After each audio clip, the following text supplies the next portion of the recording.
Beautiful people, welcome to B's and C's. This is Brims Cigars, powered by Goorin Brothers, brought to you also by Golden King Cigars. Much salute.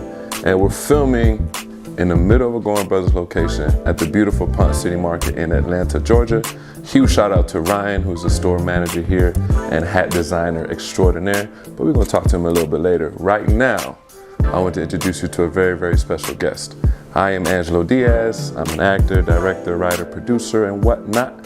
You can catch me on TV One's ATL Homicide, as well as coming to Netflix soon in a new movie with my new co-star. I'm gonna tell you all about it soon. Ladies and gentlemen, welcome to Miss Danielle LaRoach. What's up, mama? Thank you. What's up, mama? How you feeling? What's good? I'm in here. I'm in my Goorin Brothers hat, and I'm feeling good. And you shining too. Thank you. You shining. Go ahead, have a seat, mama. Thank you. So Danielle LaRoach actually just wrapped up on the new BET show with Tyler Perry Studios. You're gonna love her role in that. She showed out. Yes, I am the villain. The funny villain. Yes, yeah. You know, they need that. You need the drama. Exactly. Yes. And we are currently in the process of filming a movie for Netflix that we can't talk too much about, but it's been a thriller. It's been crazy, and we can't wait for you to see what Danielle did with the role. How you feeling about 2022, Danielle? Talk to him. I'm feeling good. I would say this year I came into the new year feeling proud of myself. And I'm a creative. I'm hard on myself, you know, crazy about my art. And I would say that I feel like I did the work this year to where I'm proud of myself. And I know that sounds like, oh, it's not like because Tyler Perry or anything like that. It's the inner work, the business connection, the relationships that has made me just a little more settled. And I feel like that's why a lot of success is moving through. But I feel good about 2022. I feel like we did a pandemic, you know, we did a lot of stuff 2021. So I'm feeling very empowered and ready for 2022. That's beautiful. And on behalf of Golden King Cigars, we will present you with a cigar for you to take with you home. Thank you. Enjoy that. Much shout out to Golden King Cigars. Thank you for everything that you're doing with us. Yeah. I want you to talk to them about your role with Hairrella. What you've done for that product. Talk to them about that product, what that is, and what it stands for. Gotcha. So it's an honor to be here. Goorin Brothers, you know, it's a company I've always looked up to, vowed to only like buy my hats to them. So I'm a big fan and big supporter, but I'm also the face of a really awesome Black woman-owned, women-led rain hat called Hairrella. We have a space here in Ponce City Market too. We're in the Village Market, moving into a lot of retail outlets this year, but I'm the face of that brand. I've been the face for like 3 years. We made a killing during the pandemic, but it's just to say, like, you know, we were working on Hairrella, which is a satin line rain hat. It protects your hair, created by a Black woman here from Atlanta, Tracy Pickett. Hey, girl.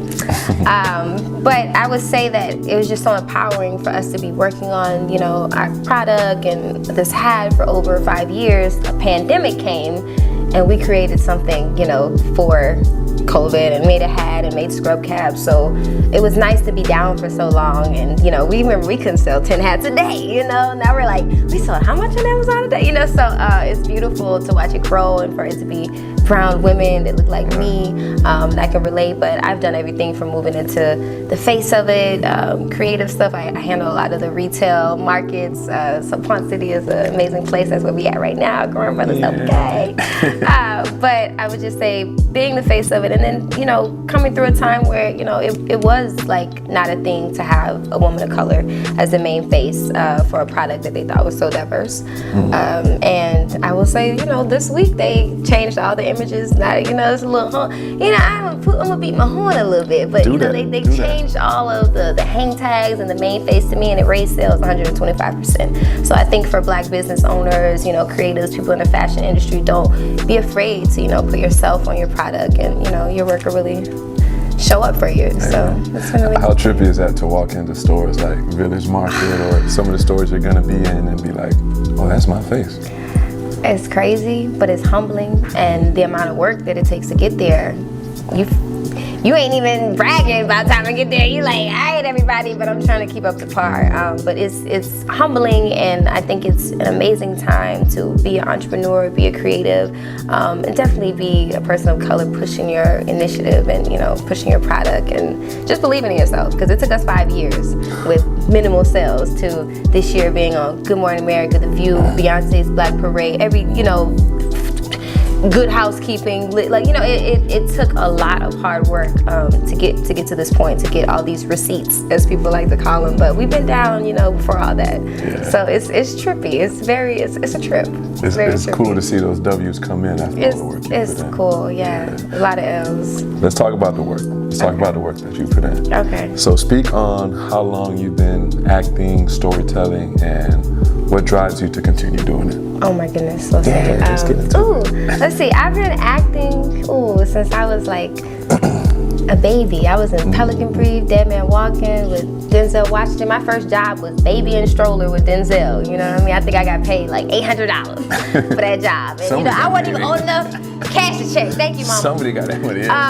But I will say from then, my mother grew up Motown. She worked for Smokey. She's best friends with David Ruffin, you know, very into that world. So she was like, I don't want you to be famous.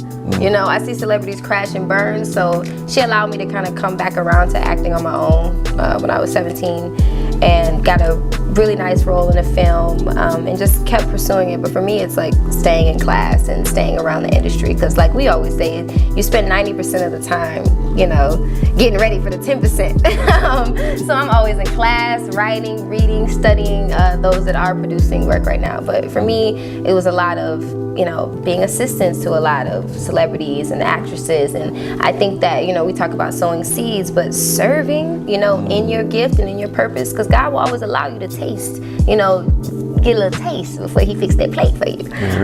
So I know that it wasn't by mistake that I was able to serve so many amazing actresses and directors. I mean, I'm talking from Kerry Washington, Quentin Tarantino, like, you know, here in Atlanta, on every, you know, you could think of, but until you do that work and tap in and understand it's a personal journey and you have to serve, you know, to be able to have a real seat at the table, then I think that that's the real girth in it, the work.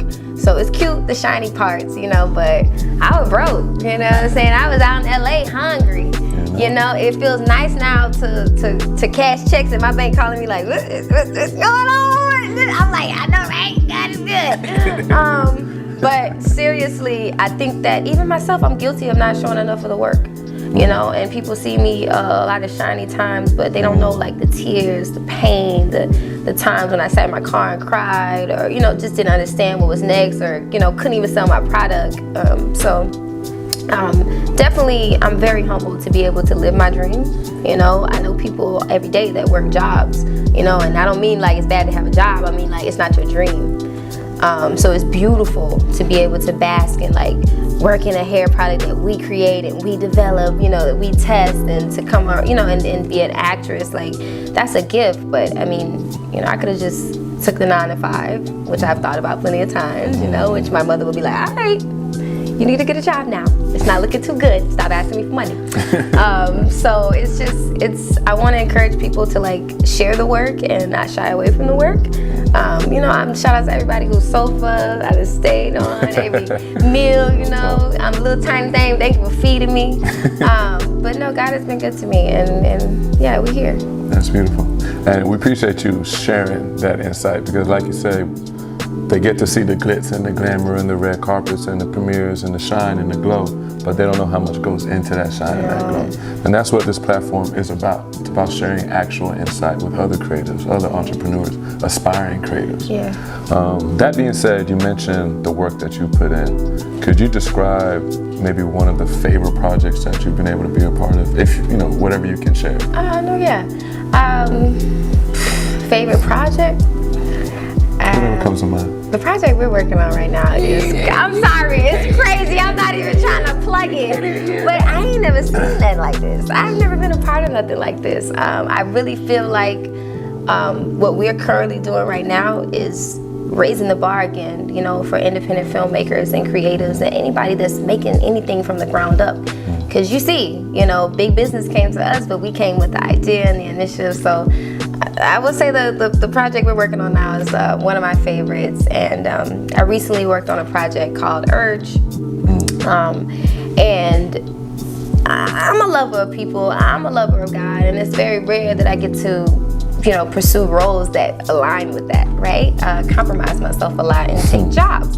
So it was beautiful to recently be in this film where it's about a man's addiction to porn and how he goes through, but to talk about a taboo thing. And I think for me, especially as a creative, we are so like bright and shiny that there's so many parts of us that people don't even know to look out for. You know, we're not gonna tell nobody we're really hungry, or, you know, like we're not gonna say I caught the buzz. We're just gonna catch it and then show up looking shiny, or, you know, go wash off in the bathroom. Like, you know what I'm saying? So I just think it's really, really special that I got to play in a role where I felt like I was ministering and I was acting and I was talking about the unseen, right? It's easy to see stuff and, you know, oh, you're alcoholic, but addictions that you can't see, you don't even know how to be there for people. So to be a part of a project that showed, you know, the unseen and made you go deeper. So my thing is entertain, but promote change, right? Yes. I'm not here to just be, I need to move the needle. And I feel like that's a mandate on my life. And it was amazing to be a part of that project and excited to see where it goes. So that's beautiful. Yeah. Man, Mo, you're a game changer. Oh, you're a game changer, my love. So let's talk about the game. Let's talk about where it is. Where do you see the film, TV, storytelling industry, even with your work with Hairrella, where do you see that going within the next 5 to 10 years? Oh, 5 to 10 years. Definitely see a lot of things going digital. Watching the e-commerce just world grow, you know, like crazy. A lot of people going to online, but I think it's a push for us as creatives to keep that in person, that one-on-one, that natural, that organic vibe going, because people are dealing with bots and all of that. So I mean, I get it, we're moving, you know, technology is progressing and this and that, but I think that the personable part of business and, you know, your personal part of your brand is the biggest part.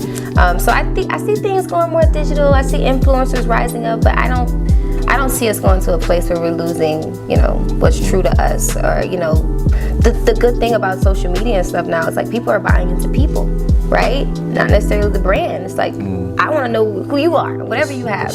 Yeah, so I see a lot of, you know, even we look at big business, like they're taking commercials off of TV. They're going to influencers. They're going to social media outlets. So it's a huge time for creatives, content creators, influencers, design, you know, whatever your art form is, it's your time, because there's no limit, right? You don't have to go to an agent anymore to be seen. You could put a TikTok video out there. So I think that we need to own our own stuff and not wait for a big business to step in, right? And they're gonna be looking to buy a lot of us out. And I think you should know about what they offer you, your worth, right? So I'm saying, you be talking that talk. That's what I'm like, I'm just gonna get out of the way. Yeah, I'm gonna talk that talk. Stop. It's gonna be a great episode. I appreciate you. No, it's real. We appreciate you, Emma. Yeah. If you could leave creatives or aspiring creatives or entrepreneurs with a piece of advice, a piece of insight, what would that be? I'll do my favorite quote. The serpent loses his tongue in the presence of your true self. So whatever you got to do to stay true to yourself, whatever energetic boundaries you have to set, however many meditations, moonwalks you need to have, you need to do that. Because it's real and people can feel your art, and it's like birth. You gotta think about every painting, every shirt, every hat you produce, you're birthing something. And so don't be afraid of the birthing pains, right? Don't be afraid to push, right? Don't be afraid to sweat, get dirty. But just keep that end game perspective of I'm birthing a baby, right?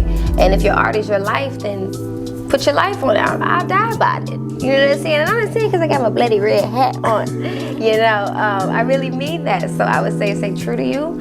And everything that's against you loses so much of its power in the presence of who you really, really are. So that's what I would say. That's a beautiful word. Tell them where they can find out more about you, Hairrella, the project coming out, that beautiful red hat. This beautiful red hat is from Goorin Brothers. I mean, I picked it up right here off of Ponce. Where are we? Ponce de Leon, right here in Atlanta, Georgia, at Goorin Brothers. My boy Lil Rick, everybody, they hooked me up. You guys got me right. But shout out to Ryan, man. Shout out to Ryan. And y'all, I wish y'all could see what I see. I'm seeing a whole bunch of flatness in the building. But you can find me, real name, no gimmicks, Danielle LaRoach on every platform. That's DanielleLaRoach. That's Instagram, my website, DanielleLaRoach.com. I keep both of them pretty up to date. But yeah, find me, reach out. I'm an actress and model, but my real thing is loving on people and inspiring people, because that's really the goal right there. That's what makes me feel good. Hey man, thank you for coming through and inspiring the people. We appreciate that. Thank you, I appreciate it. Much love, Danielle. Much luck. prosperity and growth and everything you're doing. And let's finish strong on set. Yeah. Oh yeah. We got one more day. We're not done. We got one We got one more day. We just came from You set left out early today. today because he got big stuff to do. He hosting events Nah, and stuff. chill. You know, I had to leave when they let me. He's number 1 on the call sheet. I'm number 2. That's chill. Just Okay. chill. Just chill. Just That's chill. you. That was number 2. Star. Mama, we appreciate you. Goorin Brothers appreciate you. Thank you. Pretty Fly Society appreciate you. I am Angelo Diaz. This has been B's and C's, Brims and Cigars. Tune in for our next episode. We're going to be talking to Goorin Brothers Atlanta's very own Ryan. The reason for the season, the reason why we're all standing here in these very fly hats. Ladies and gentlemen, thank you very much for tuning in. We hope you gain some insight, some inspiration, and we hope it helps you along the way. Thank you, Mama, for everything. Thank you. Much love. You ready for a shot? What are we gonna do? Yeah. Let's do it. Come on, I've been working on it. Oh. Uh-oh. There goes my So